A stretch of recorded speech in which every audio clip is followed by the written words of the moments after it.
All right, so we're starting the Gemara that comes from Ketubot 62b, and we're going to learn about Rabbi Akiva. The reason why I chose to study about Rabbi Akiva is because the days between Passover and Shavuot are connected to Rabbi Akiva, as we will go on to talk about. Tells us the Gemara, Rabbi Akiva Ra'aya de ben Kalba Savua. Rabbi Akiva was the shepherd of a man called Kalba Savua, who was one of the wealthiest residents of Jerusalem. What happened? Hava chazise barte da havat snia. The daughter of Kalba Savua saw that Rabbi Akiva was very tznia. Tznia comes from the word like tzniut. Uma'ali. He was very humble and very refined. So she was a very perceptive woman, and she was, I guess, familiar to some degree with the people that worked in her father's house. And she recognized that this particular individual, shepherd, was very humble and he was very refined. So Amra Le, she said to him as follows, I mikadash nalach, if I betroth myself to you, basically, if we get married, azalt lebei rav, would you consider going to the study hall? Would you go and study Torah? Now you're a shepherd. In those days, especially, there was this big divide between the learned and the unlearned. So she said to him, if I betroth myself to you, if we get married, would you go straight away and study? Are you willing to put in the effort? Are you willing to put in the time, and so on? Amar le in. So he said, yes, I'm all in. What did they do? Ikad shalei betzina. They privately, in English, I think we call it, they eloped. They just didn't go anywhere. So they quietly became betrothed. They quietly got married. And Vishadarte, and she sent him off. She sent him to go and study as per the deal was before they got married. She sent him off. Shma Abuha, when her father, who was this very wealthy man called Kalba Savua, heard about it, Apka mi beite, he kicked her out of the house. He became very angry, and he kicked her out of the house.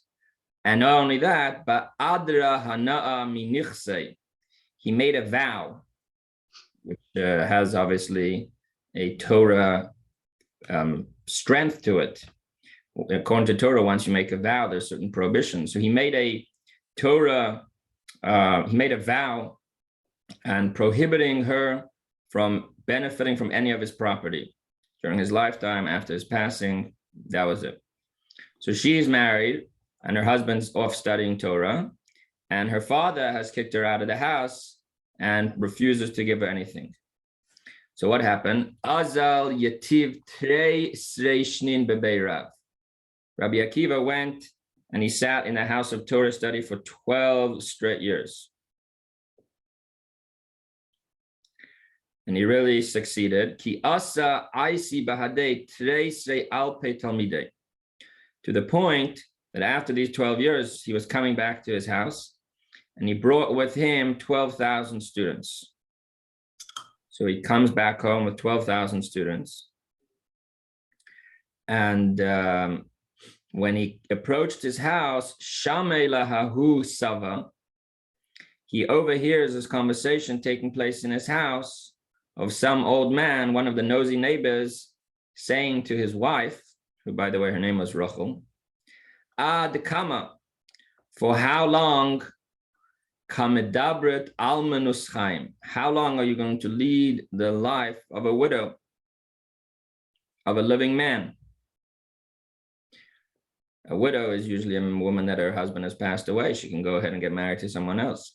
But he said, for how long are you going to live a life of a widow, of a living man? You're married to somebody, you can't go ahead and marry somebody else. But you also don't have a husband. The husband is gone. So Amrale, she said to him, she, the wife of Rabbi Akiva, this great woman, Rachel, she said to him, if it was up to me, if I would have my say, Tzayis Yasiv Treisari Shnei Acharina. Right? She said to him, if he would listen to me, I would say to him that he should go and study for another 12 years.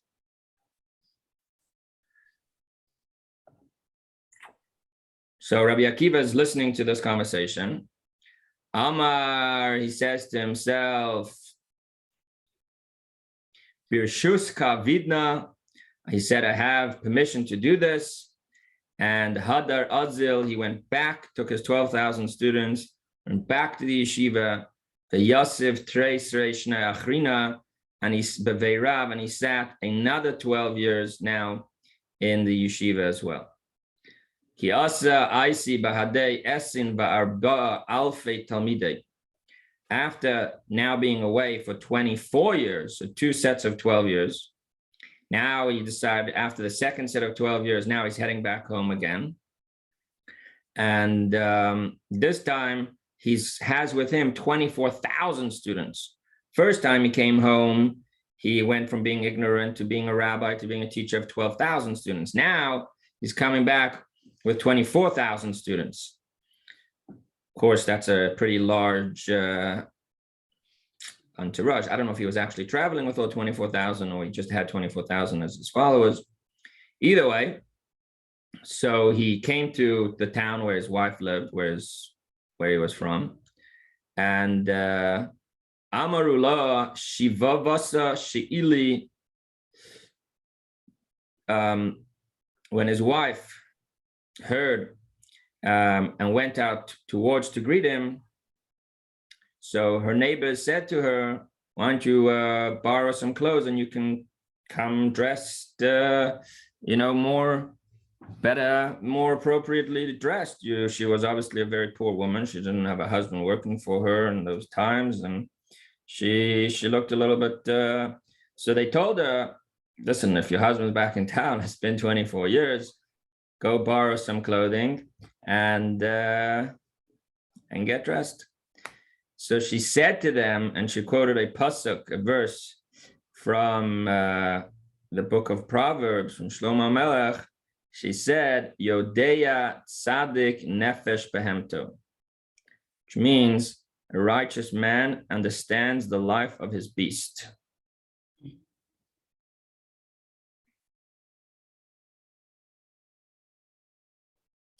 She wasn't worried. She understood that Rabbi Akiva knew what was important, and the way she was dressed wasn't is not what mattered.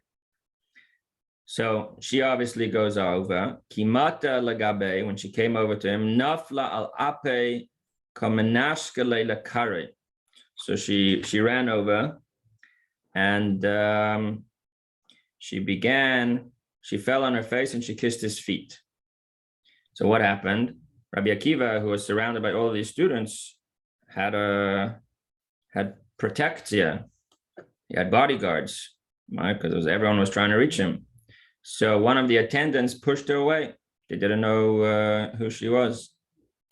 So when Rabbi Akiva saw that, Amar Lahu, he said to his attendants, his servants, his students, he said, Shivkuha, leave her alone. Nobody's to touch her. Why?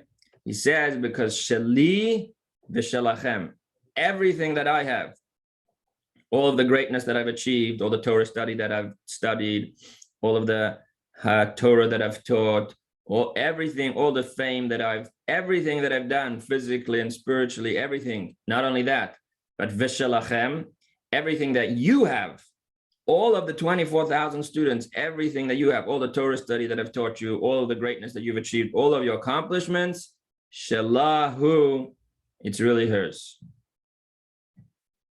In other words, it's all in her merit.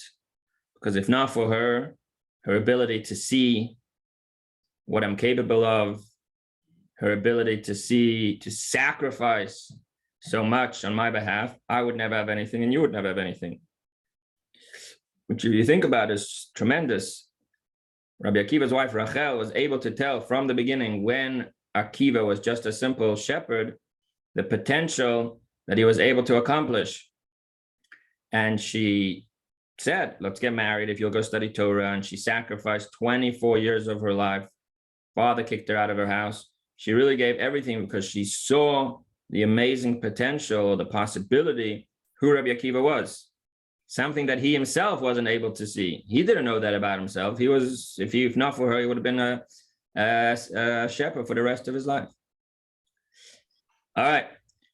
Shma Avuha. In the meantime, Rachel's father, who we called earlier on Kalba Savua, one of the wealthiest men in Jerusalem, he heard that a very great man came to town. So he says, let me go and talk to him, because after the Meifa Nidre, maybe he can annul my vow. Yes, he regretted to some degree the fact that he wasn't able to support his daughter anymore. And he wanted a great man to annul his vow. In general, the halacha is that a person who makes a vow is allowed to annul a vow, either in front of a beth din of 3 people, or if there's a gavra rabba, if there's a very great rabbi, a very great person, then that one person alone can annul the vow.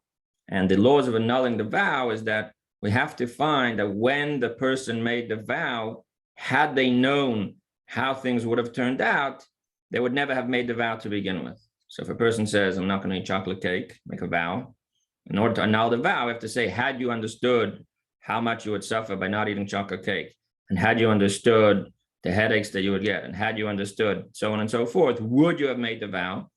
In other words, we have to annul the vow from the beginning. We have to say, had you understood in the beginning what you understand now, would you have made, and we kind of undo the vow already from the beginning. So Kalba Savur, Rabbi Akiva's father, Rachel's father, says there's this great man that came to town. Let me go and talk to him. Maybe he can help me annul my vow that I kicked out my daughter from my house and I'm not supporting her, and he regretted that. So he came over to Rabbi Akiva and he asked him, can you help me annul my vow? Amar le, Rabbi Akiva said to him, Adaita de Gavra Rabba, mi nadart.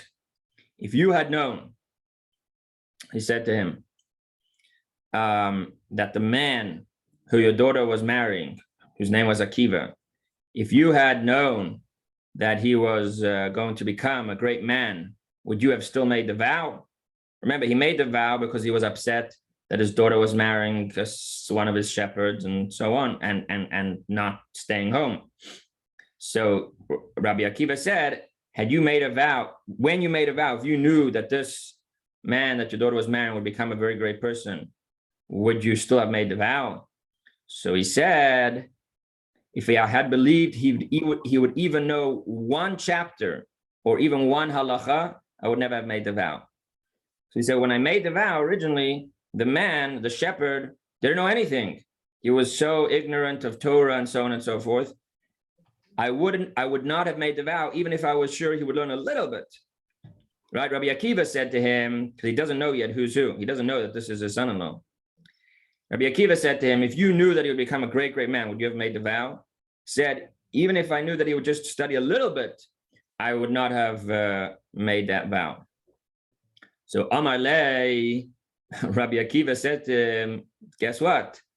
Anahu, I am that Akiva. You're coming to me because I'm a Gavra Rabba, I'm a great man to annul the vow. And you're telling me that had you known that your son-in-law would even become a small Torah scholar, know a little bit of something, you would not have made the vow. Turns out that not only do I know a little bit, I'm the great teacher, Rabbi Akiva. I have all these students. I'm the one. Nofal alapei v'nashkel karei. So Kalba Savua, the father-in-law, fell on his face and he kissed his feet, and v'yavle palga mamoina.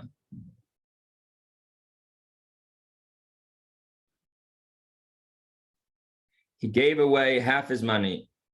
Right then and there, he gave away half his worth to his daughter, to his son-in-law, because obviously now he had annulled his vow. He regretted the vow that he made. The vow was undone, and he gave half of his money to to his daughter Rachel and to Rabbi Akiva, his son-in-law.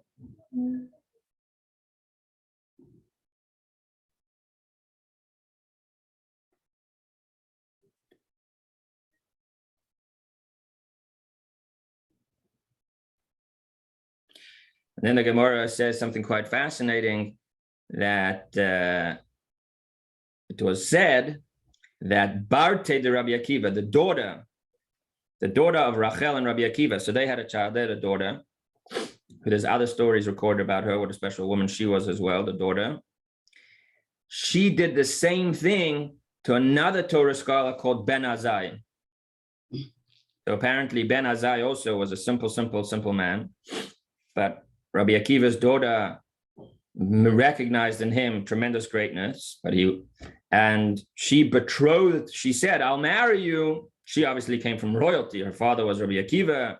Her mother was from Jerusalem royalty. Her mother was very wealthy at this point. Right? Her parents inherited half of Kalba Savua's wealth. That's a tremendous amount of money. And she found this guy called Ben Azai, who also knew nothing at the time. And she told him, I'll get married to you on condition that you go study Torah. We don't have the details of how many years he left and so on and so forth, but she followed in her mother's footsteps.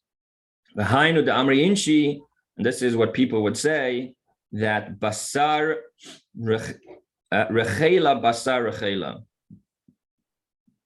The U follows the U, and U is a female sheep or something like that. And also, the mother's name was Rachel, which is what Rachel means. The Hebrew name Rachel means sheep. So the U follows the U as Azla ka'abde ima kach abdi barta. Like what the mother does, that's what the daughter does as well.